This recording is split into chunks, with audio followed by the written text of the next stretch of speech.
So a couple of months back, I did a video on the top 10 worst Pokemon abilities, and compared to my other lists, this video did super well, so I gave it a little bit of thought and said that it's finally time to look on the other side and talk about some of the best abilities. Now a lot of things get to determine what makes an ability better than the other, and so for this list, I picked out 10 abilities that I think were the best, and I tried to narrow them down to their significant number. Of course, we might not all share the same opinion, so if you guys disagree with anything that I say, make sure to leave your own list in the comment section below, and with that being said, let's get started.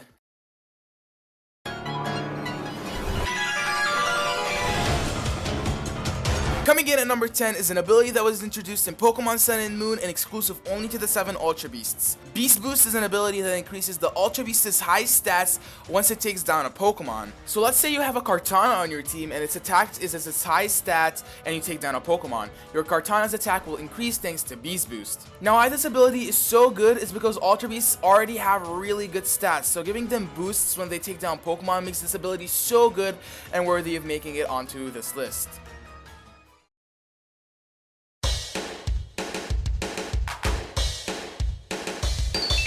The next ability on this list is exclusive to only one Pokemon from the Alola region, Mimikyu, and its ability Disguise. Now Disguise is an ability that works similarly to Substitute. This ability is so good because during that first turn where your Disguise is still active, you're free to go for whatever you want. You can go for a Swords Dance, then start Shadow Sneaking, or set up a normal Substitute and start from there. I really like this ability just because it makes Mimikyu so unpredictable and makes it go for whatever move it likes before its Disguise fades away.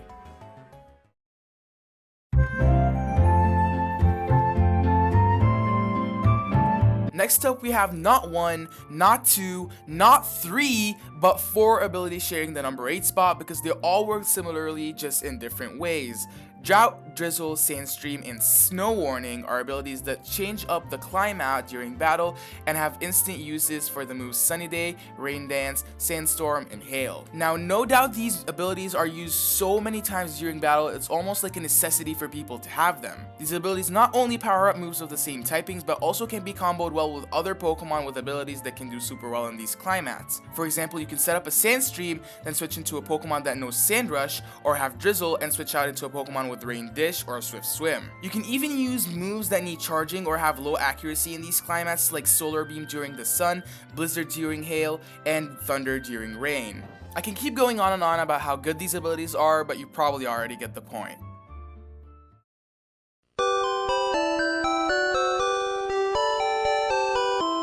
Number 7 on today's list is the ability Guts, which raises the attack stat of a Pokemon that gets inflicted with a status condition. If you aren't already aware, almost every battle, whether in competitive or regular playthrough, is bound to have some sort of Pokemon poisoned, burned, or paralyzed, so always having a Pokemon with Guts can come in very handy as they get their attacks raised. Also, another strategy is also having a Flame Orb on a Pokemon with Guts so they have the ability already activated.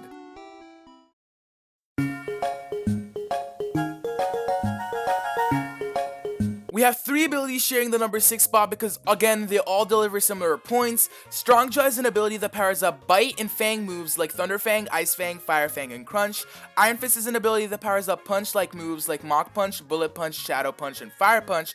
And Mega Launcher is an ability that powers up Aura and Pulse moves like Water Pulse, Aura Sphere, Dark Pulse, and Dragon Pulse. Now, the reason I really like these abilities and I think they are so good is because they all power up certain moves and work well with so many Pokemon. For example, Iron Fist, Infernape, and Hitmonchan, Mega Launcher, Mega Blastoise, and Clawitzer, and Strong Jaw, Bruxish, and Sharpedo. Even though it doesn't seem like much, having an extra boost on certain moves for your Pokemon can really make a difference during a battle, and these why these abilities are really handy.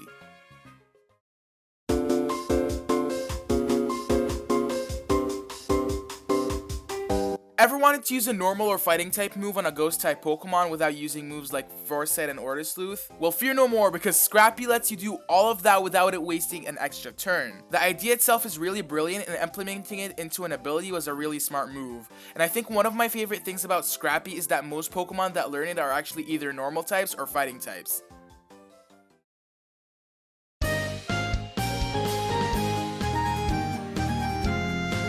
The next ability pretty much explains itself. Number 4 is the ability Speed Boost, which ups the speed of the Pokemon every single turn.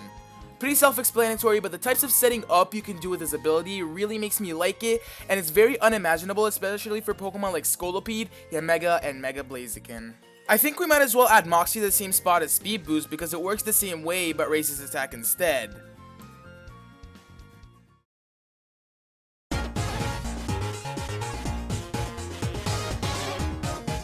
Coming in at number 3 is the Ability Technician, which makes moves with 60 base power or lower much stronger. This gives opportunity to see moves like Vacuum Wave, Quick Attack, Fake Out, and many more used in battle by Pokemon with this ability. The Pokemon that I like to run Technician on the most are Ambipom, Breloom, Mega Scissor, and Roserade. Not much else to say about this ability, but definitely it would make a difference for some Pokemon in some tiers.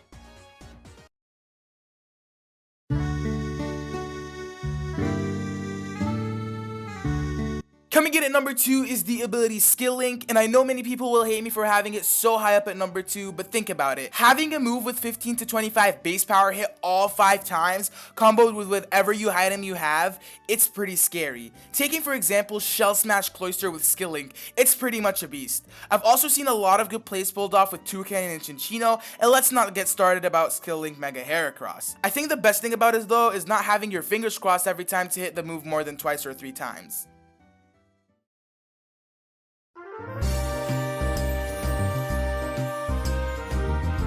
Alright, so the number 1 ability that most likely catches everyone off guard, Magic Bounce, reflects moves that lower stats, status conditions, and even hazard moves like Spikes, Toxic Spikes, Sticky Webs, and Stealth Rocks, and even moves like Taunt and Torment. One of the biggest reasons I have for calling this the best ability is because setting up, especially in competitive battling, can cause a huge difference in the outcome, and getting all of that reflected by this ability definitely makes it being called the best ability out there, or at least one of the best. And that's gonna wrap it up. Thank you guys so much for watching. If you guys enjoyed it, of course, make sure to leave a like as it is greatly appreciated.